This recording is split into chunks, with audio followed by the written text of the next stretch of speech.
Hey everyone, I'm back, and today we're going to be talking about The Thing from 2011. And this movie stars Mary Elizabeth Winstead and Joel Edgerton. And I have never seen this movie before. I've always heard it was bad, which is why I always stayed away from it. But what do you know? It was on Netflix, and I was like, that looks like a movie I would watch.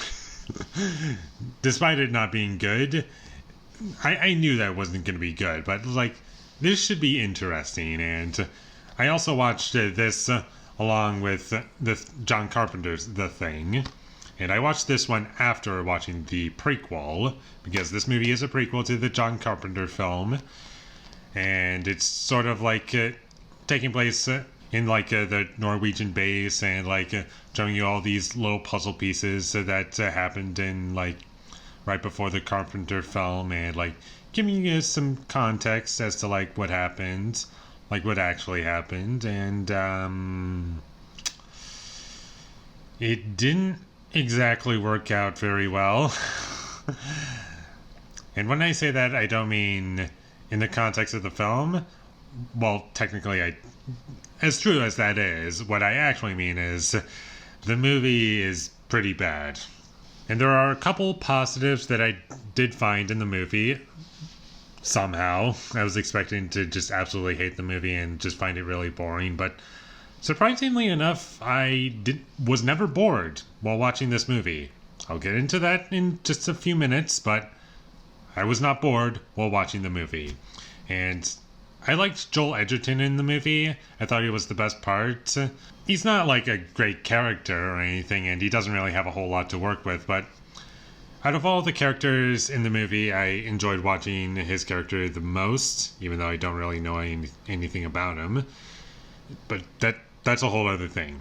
There are some practical effects that I did see in the movie that looked good. More on the CG later. And last one, this is a tiny one. I did like the song Who Can It Be Now, when it was just introducing Mary Elizabeth Winstead's character. And I was like, oh, that's a good song. I like that song. And that was about it. I'm just going to start with the music in the movie and the Thing theme. And I'm also going to be comparing this to the John Carpenter film, because it's impossible not to. And what really upset me about this movie is they do have the Thing theme in there for a little bit. They have it in the opening scene of the movie, and once we get to the end credits. And in the opening scene, it's there for 10 seconds, and the rest of the scene is just other music, and it doesn't even start with the Thing theme. It's just you see this vehicle going across the ice, and they're searching for something, you don't know what, and just randomly they play that theme, and I'm that's not really how you play the theme, really, because it's not really setting the tone of the film. And in the original film, they play that theme throughout the entirety of the opening scene, and it perfectly establishes what you should expect for the rest of the movie tonally. This is the tone of the film. It's very mysterious, creepy, and whenever I hear that theme, this is gonna sound very strange, but whenever I hear that theme, I just picture a man just walking really slowly, but you don't see their head, and they're just walking, and that theme is playing. Is it's creepy. You don't know who this is. It's just a big mystery, and that's what I love about that theme. Where in this movie they play it and they don't even use it properly. It's just thrown into the film. And same with the end credits. They just play the theme, and it's there's nothing about this that justifies using that theme. The rest of the music is so bad, and it's just overbearing, and just trying to exaggerate how big everything is, musically. And none of it is earned, and it's just trying to make it feel as though there's a lot more weight than what is actually going on, and it's always used super inappropriately, and it's playing over these different action scenes, and it honestly just doesn't even feel like a horror movie for like 99% of the movie. It just feels like a slasher film, honestly. And that's honestly what this movie kind of turned into after a certain point when characters started dying. It didn't feel like the Carpenter film where characters were being picked off one by one, but you didn't really see it when characters were getting picked off sometimes. It only like showed its form or like a form that it could take when it was like cornered and it had nowhere to go. Whereas in this movie, it just comes out when it's trying to kill someone, and it's very strange and kind of stupid. And now we get into the big thing about this movie that everyone talks about, the CG. And there's a whole story behind it, how they filmed the whole thing with practical effects, and for whatever reason, either like the producers or whatever weren't happy with how the practical effects turned out, or it just didn't look right, and they just covered it all with CG, and it looks terrible in this movie. And it looks bad at first, and as the movie goes on, it just gets worse. And without spoiling anything, this was a small thing that kind of bugged me, is the way the title comes into the film. It's like, if you're familiar with the John Carpenter film, the letters kind of like crawl in or like pierce through the screen. They also did that in the 1951 film, The Thing from Another World. And that was like an homage to that film. And you would think that maybe they would do something similar, and they kind of do, but like it's a little hard to describe. It's just like a light, and it just shines in the title, and I don't know. It was kind of weird to me. I just wasn't a fan of it. The pacing in this movie was really slow, and unlike the Carpenter film, where that slow pacing complements the film and allows you to like take in the atmosphere and like every scene that has room to breathe, it doesn't really complement that in any way, because A, it feels like a slasher movie, and B, there's nothing really to take in. And another thing is that none of the characters are likable. They're all really annoying, and there's a lot of characters in this movie, much like the Carpenter film. However, the difference between these two movies in terms of its characters, well, one of them, is that by the end of the film, the only character's name I could remember was Juliet. And she's barely a character. She's in the movie for no more than 5 minutes. And that was the only character's name I could remember. And I'm not going to say why, but I just find it kind of funny that that was the one character I could remember, was a character that was in it for no more than 5 minutes. I also didn't like how the film looked. I just felt as though it was way too dark in specific scenes. Like in nighttime scenes, I could barely make out anything really. And there are scenes where like we're out searching for the thing at night, and characters split up like smart people do, and they just look around for the thing. And there were points where I was like, is the brightness on my computer just too low, or do I just need to turn it up? And I turned it up, and even when I did that, I could barely make out anything that was going on visually. And that's another thing about the movie, is that visually speaking, there's nothing interesting to look at.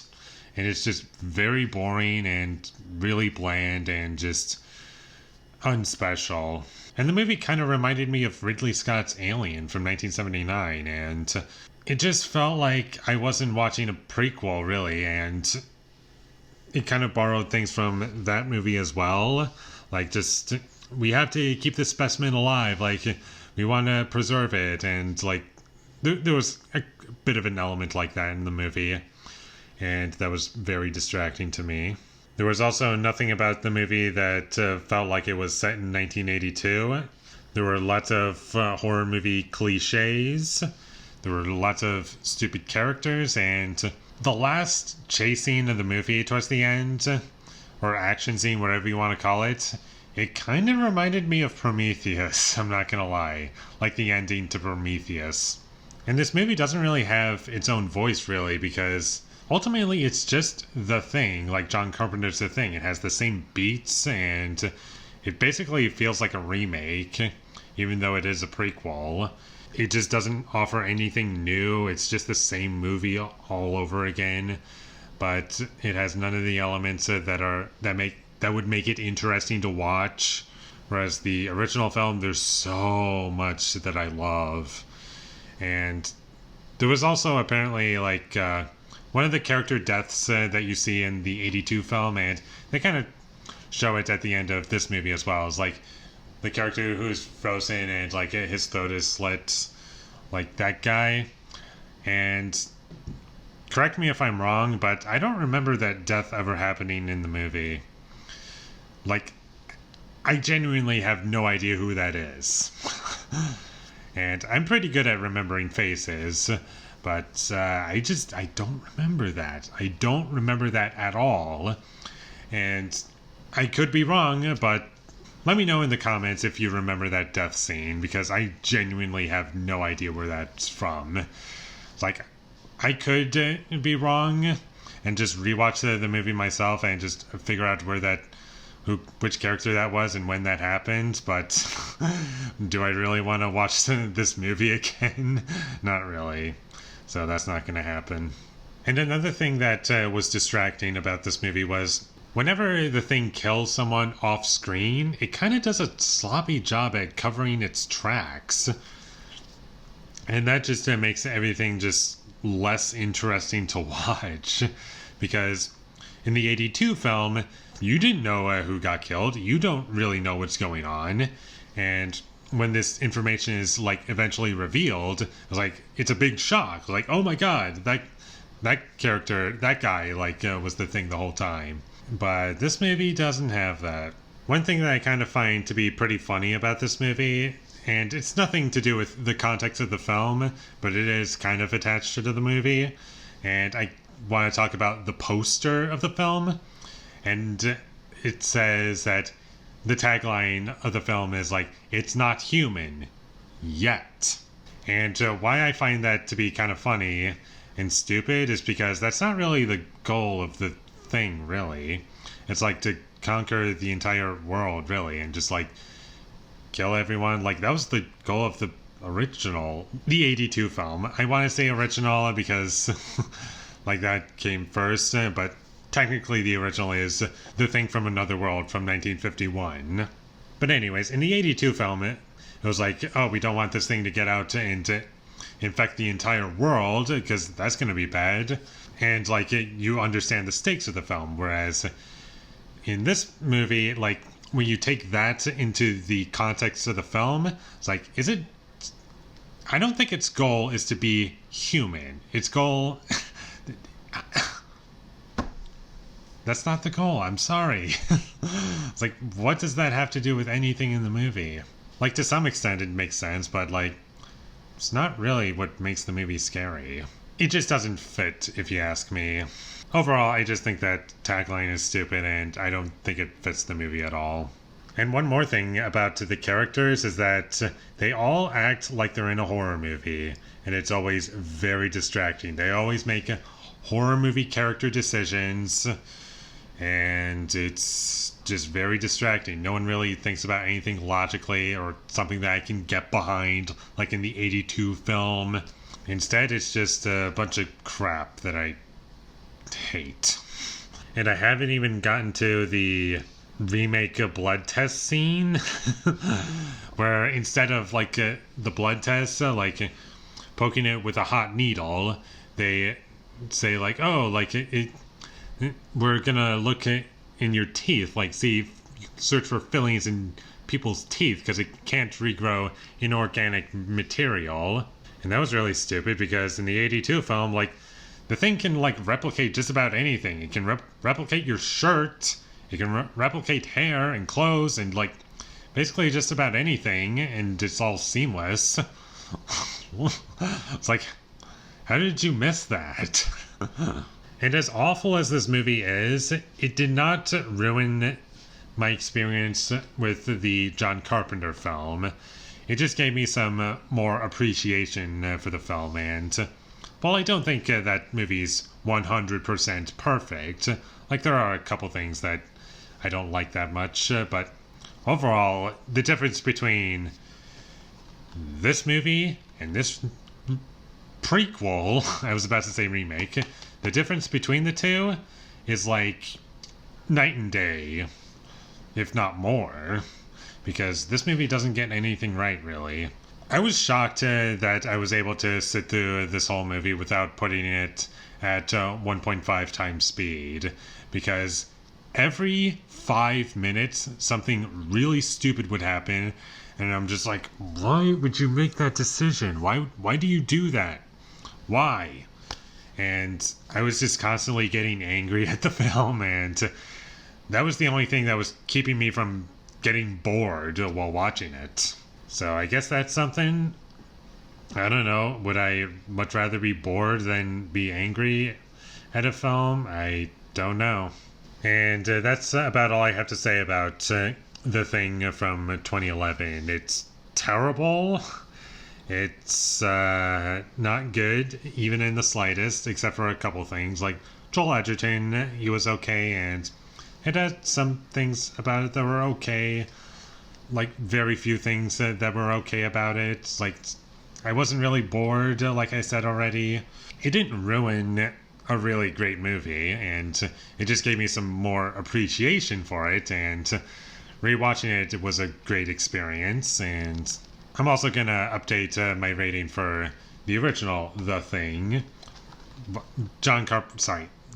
John Carpenter The Thing, because I just want to do this really quickly, and I don't really want to make a whole other video, like an updated thoughts, when I have like so few things to say that are new that are like updated thoughts. And it's like, what's the point? It's like it's going to be like 2 minutes long, if even that. So I don't really feel like it's worth putting in that amount of effort. So that's why I'm doing it here instead of like there, if that makes sense. So if you want to get some newfound appreciation for the John Carpenter film, then watch this movie. That would be my recommendation. Otherwise, skip it, because you don't need to watch it. It's not good, and it's basically the exact opposite of what the Carpenter film is. It also bombed just like the John Carpenter film did at the box office, but unlike the 82 film, I don't think this one's going to have a cult following anytime soon. So with all that being said, I'm going to give The Thing from 2011 a 2 out of 10. And I'm also going to give the John Carpenter The Thing, my updated rating, a 10 out of 10. Thank you for watching my videos as always. If you enjoyed this review, be sure to leave a like and comment down below what you thought of The Thing from 2011. And my social media links, they will all be in the description, so follow me there. And last but not least, subscribe to be a part of Foley Nation, and I'll see you when I get my next review up, and that is going to be for The Bourne Legacy. So look forward to that, but until I get that up, thank you for watching and have a great day. Hey everyone, I'm back, and today we're going to be talking about The Thing. The bad one.